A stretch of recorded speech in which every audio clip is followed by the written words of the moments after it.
Prevención. La prevención está en el aire. Prevención. Un programa que hacemos desde el ISLA, el Instituto Aragonés de Seguridad y Salud Laboral.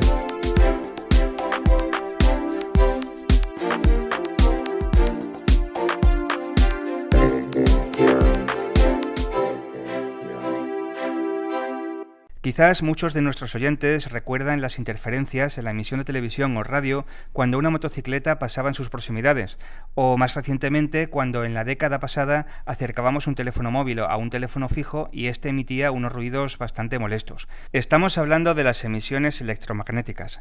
Para saber más de estas emisiones, tenemos en el programa a Fernando Arteche, coordinador de tecnología en el Instituto Tecnológico de Aragón. Fernando, bienvenido a La Prevención. Está en el aire. Sí, está en el aire como las ondas y los campos electromagnéticos. Eso es. ¿Qué son las emisiones electromagnéticas y cómo se producen? Bueno, las emisiones electromagnéticas son en realidad campos eléctricos, magnéticos o electromagnéticos que básicamente están generados por corrientes eléctricas y por tensiones o voltajes, según cómo se quiera decir. Normalmente estos campos pueden ser de diferentes tipos. Pueden ser de baja frecuencia, es decir, que tienes el valor de forma continua, o alta frecuencia. A veces la limitación la hablan de 100 kHz, que es la longitud de onda, que es una palabrota así que suena muy, muy rara, pero así para que lo entendamos, la longitud de onda es, imagínate las ondas del mar, es la distancia que existe entre una onda y una onda de mar, por así decir, una ola y la siguiente. Una ola y la siguiente. Exactamente. Entonces, bueno, pues en función de eso caracterizas la frecuencia que tienen estas ondas electromagnéticas. ¿Y estas ondas electromagnéticas las hay de origen natural? Sí, de hecho, las ondas o los campos electromagnéticos, aunque ahora están muy de moda, digamos, los artificiales, naturales, llevan existiendo casi desde la misma nacimiento de la Tierra. El propio campo magnético terrestre es un campo magnético continuo que lo tenemos. También podemos encontrarnos cuando cae un rayo, que es una gran caída de una gran corriente, eso te genera un fuerte campo magnético, pues naturales, claro que existen. Iniciábamos este podcast comentando que estas emisiones electromagnéticas pueden causar fallos o perturbaciones en otros dispositivos eléctricos o electrónicos, pero también pueden generar efectos biológicos en seres humanos. ¿En qué grado estamos expuestos a estas ondas electromagnéticas? ¿Cómo afectan a los seres humanos? Bueno, la forma en que las ondas electromagnéticas afectan a las personas, a los seres humanos, suelen decirse, y un poco como ya tú apuntabas, de dos formas diferentes. Digamos, puedes tener que afecten sobre todo el impacto de los fenómenos de baja frecuencia, que suelen ser fundamentalmente, estos campos suelen generar, por así decirse, corrientes o inducir corrientes en el propio cuerpo que pueden afectar a fenómenos biológicos que nosotros tenemos. Es decir, podrían afectar, por ejemplo, a la circulación de las señales eléctricas entre las neuronas que uno tiene entre los nervios que tiene dentro del cuerpo humano. Y luego están los efectos que más suceden en la parte de alta frecuencia, que esos son efectos de calentamiento. Así, para que lo entendamos de forma muy sencilla y que se vea muy claro el ejemplo, es exactamente el mismo efecto que tienes cuando calientas un alimento en un microondas. Eso te genera calor, esas ondas de alta frecuencia te generan calor, un calentamiento en la zona a la cual se está expuesto.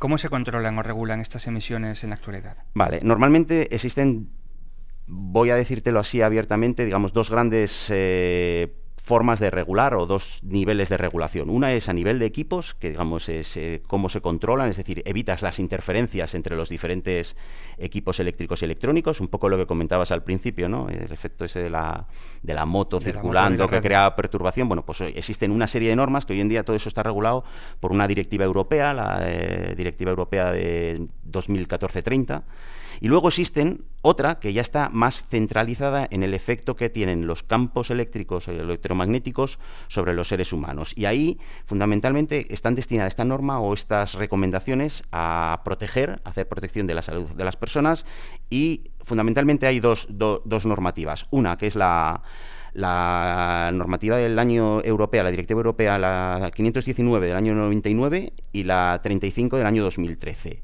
Que la única diferencia de una y otra es que es el ámbito de aplicación. Una está más focalizada a lo que digamos al ámbito del público general, es decir, a una persona que anda por la calle, y otra que es más concreta, que está focalizada o centrada en los trabajadores, digamos en el ámbito laboral.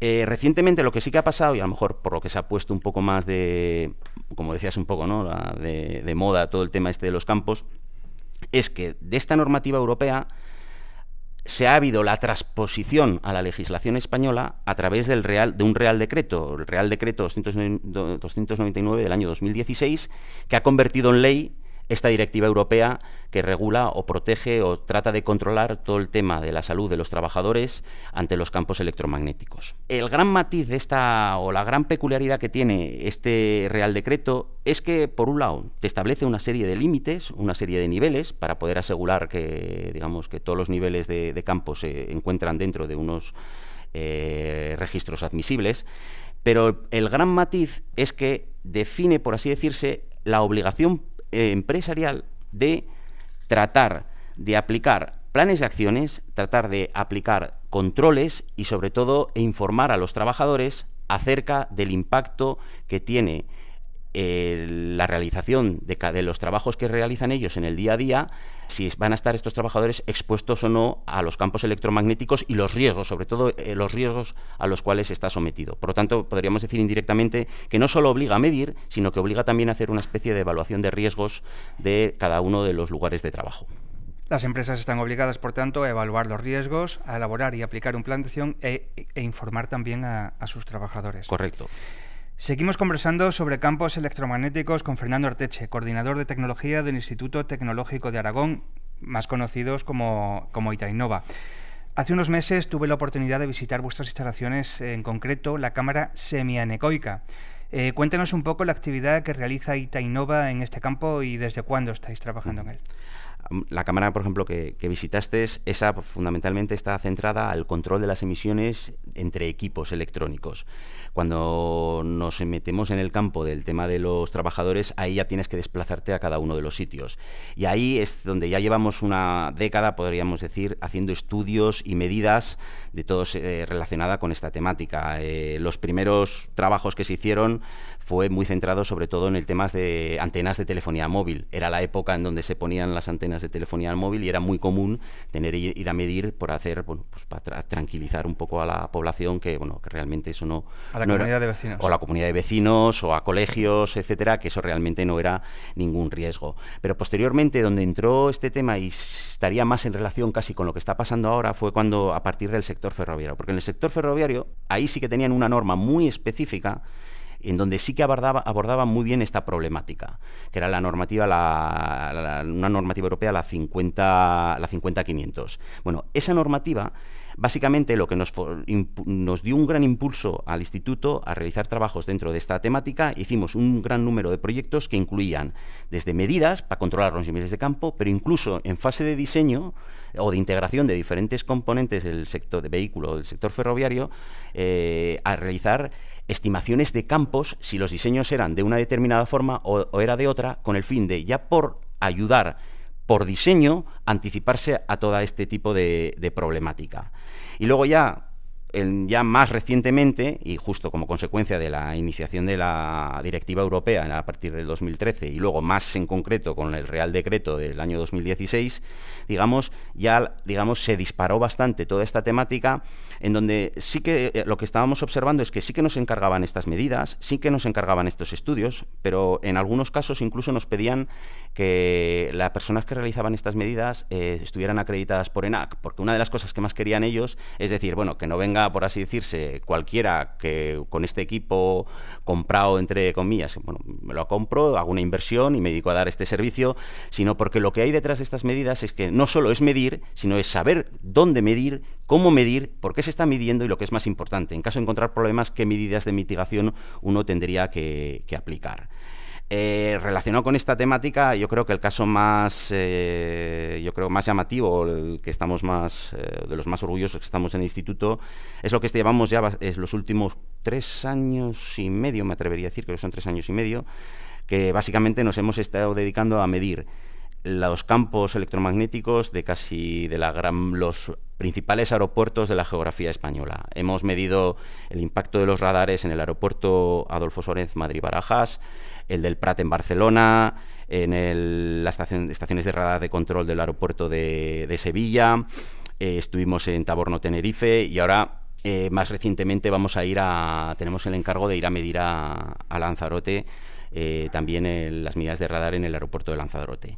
Esta actividad, que así visto, mides una actividad, ha tenido un impacto muy grande porque, por un lado, desde el punto de vista de los trabajadores, se han quedado tranquilos las personas, porque imagínate una persona que está en una torre de control, tiene radar enfrente y cuando va girando, él piensa que le está pegando la onda del radar.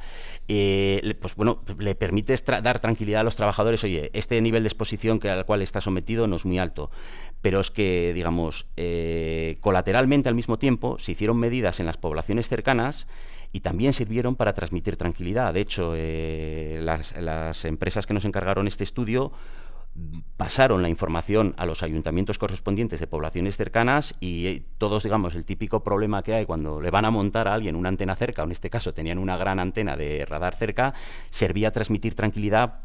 ¿Por qué? Porque tenían valores, datos, números concretos en donde no solo era la palabra de una persona, oye, quédate tranquilo que los valores no son altos, sino quédate tranquilo que no son altos y aquí, toma, que son públicos, tenéis los valores.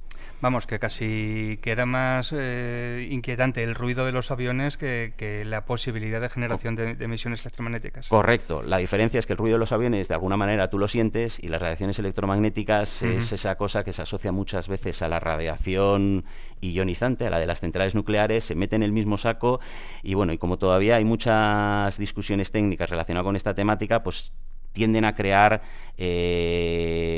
veces intranquilidad y pues este tipo de análisis que hacemos y medidas, pues en muchos casos ha servido para poder decir, oye, quedaros tranquilos que este tipo de problemática está bastante bajo control. También decirte que también parte del trabajo, una de las cosas que sí que me atrevería a destacar es que nosotros no solo estamos haciendo estas medidas, sino que encima, concretamente, dos compañeros del instituto, tanto Miguel Trayero y Mateo Iglesias, son miembros del Comité Técnico de 215 de AENOR, que básicamente este comité, su misión es estudiar o analizar los métodos de ensayo y los equipos de medida de las emisiones de campo. Es decir, no solo estamos haciendo las medidas, no solo estamos haciendo en los campos, sino estamos formando parte del comité que está desarrollando y analizando la normativa asociada para poder realizar estas medidas. Esto nos da, nos ayuda muchísimo más todavía a la hora de analizar los posibles problemas que se presenten en el futuro. ¿Por qué? Porque estamos viendo cómo está evolucionando la norma y la problemática o las incertidumbres que muchas veces en el desarrollo de este tipo de temáticas se generan durante la redacción o la preparación de la norma. Entonces, eso nos ayuda casi a reforzar aún más todavía todo el trabajo que estamos haciendo. Y yo creo que es una de las razones por las que nos llaman regularmente para poder realizar estos servicios. Para terminar el podcast, danos 3 recursos en Internet donde podamos encontrar más información sobre las emisiones electromagnéticas. A nivel de emisiones de recursos, te diría, iría a las guías de aplicación de la directiva europea, que están en acceso por Internet, ahora exactamente la dirección no me la sé, te la puedo pasar y lo podéis colgar si queréis justo en la página, en la propia página web al lado del podcast, la dirección exacta. Otra página web, la página web del instituto, donde también hay para las personas que quieran ver un poco el tipo de actividad relacionada con esto que se pueden hacer, que no habría ningún problema en hacerlo. Y el tercer recurso me ceñiría a la norma de aplicación, porque es que el problema de los recursos es que hay muchos, pero son muy diversos. Entonces yo prefiero casi el primero que te dije es muy completo. Y las guías de aplicación porque te hacen una explicación teórica también y muy detallada de todo el tema de campos. Decirte alguno más así suele ser, yo no me atrevería a decírtelo, no vaya a ser que pueda haber más información y en vez de transmitir información, transmites desinformación por la cantidad de información que se suelen encontrar. No pasa nada, buscaremos los enlaces y los pondremos en la web, junto al podcast. Fernando, ha sido un placer hablar contigo. Desde el Isla te damos las gracias por atender a nuestra petición para que vinieras para esta entrevista. Vale, gracias a ti por atenderme.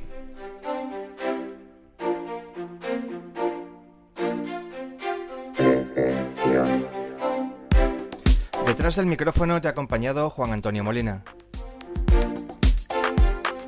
Prevención. Puedes encontrar archivos complementarios a este podcast e información adicional en nuestro sitio web aragon.es/isla con 2 S. Síguenos también en Twitter y canal de YouTube.